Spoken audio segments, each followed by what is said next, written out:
তোমার গণনার দিন ফুরাইয়া গেল, যৌবনে পড়লো ভাটি।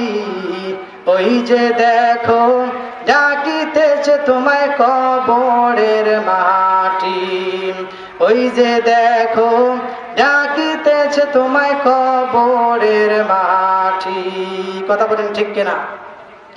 সম্মানিত ভাইগণ, এই জন্য আমাদের প্রত্যেকটা মানুষের জন্য উচিত যে আমরা যাতে করে দুনিয়ার জমিনে থাকা অবস্থায় আমরা যাতে করে আখিরাতে সামানা ঝুঁকাতে পারি।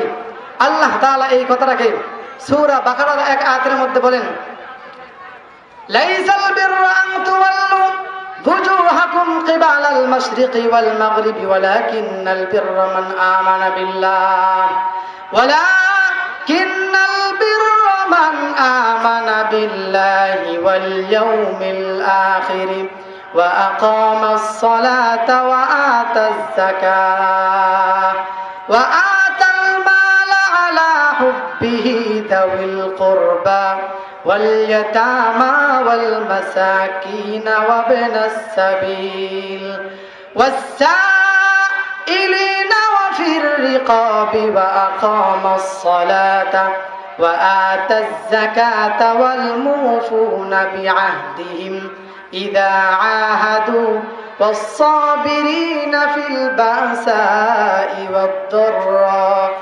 وحين البأس أولئك الذين صدقوا وأولئك هم المتقون جركم سبحان الله قادر قدر رد داري بركمال أنت ربي أنت حسبي جل جلال تهي قادر جليل الله جهادر بهر حالے تهي میرا নিগাহদার। সম্মানিত ভাইগণ, আল্লাহ রাব্বুল আলামিন পবিত্র আয়াতের মধ্যে বলেন, লাইসাল বিররা আন তুওয়াল্লু wujuhakum কিবলাল মাশরিকি ওয়াল মাগরিব। আমার বান্দাগণ, তোমরা দুনিয়ার জমিনে শুধু কিবলামুখী হবে, পূর্ব এবং পশ্চিমে, শুধু এটাই ইবাদত নয়।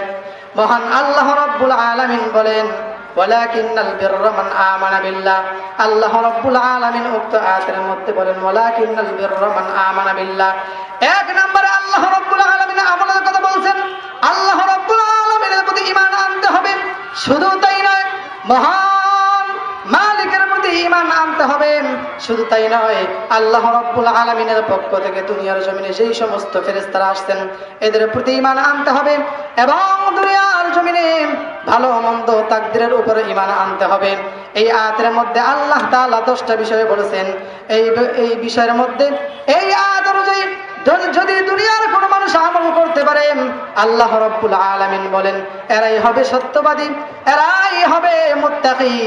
আর আল্লাহ রাব্বুল আলামিন পবিত্র কুরআনুল কারীমের এক আয়াতের মধ্যে বলেন, ইন্নাল মুত্তাকিনা ফি জান্নাতিন ওয়া উয়ুন। যারা দুনিয়ার জমিনে থাকা অবস্থায় মুত্তাকি হবে, এরাই জান্নাতের মধ্যে থাকবে, এমন এক জান্নাত যেই জান্নাতের মধ্যে ঝর্ণা থাকবে। জোরে কান সুবহানাল্লাহ। সম্মানিত উপস্থিতি, যেহেতু সময় কম, সম্পূর্ণ আয়াতের তরজমাটা বলতে পারলাম না। আল্লাহ তাআলা আমাদেরকে যাতে করে দুনিয়ার জমিনে থাকা অবস্থায় আখিরাতে সামানা অর্জন করার তৌফিক দান করেন। সকলে বলি আমিন। ওয়া আখিরু দাওয়ানা আলহামদুলিল্লাহি রাব্বিল আলামিন। আসসালামু আলাইকুম ওয়া রাহমাতুল্লাহি ওয়া বারাকাতুহু।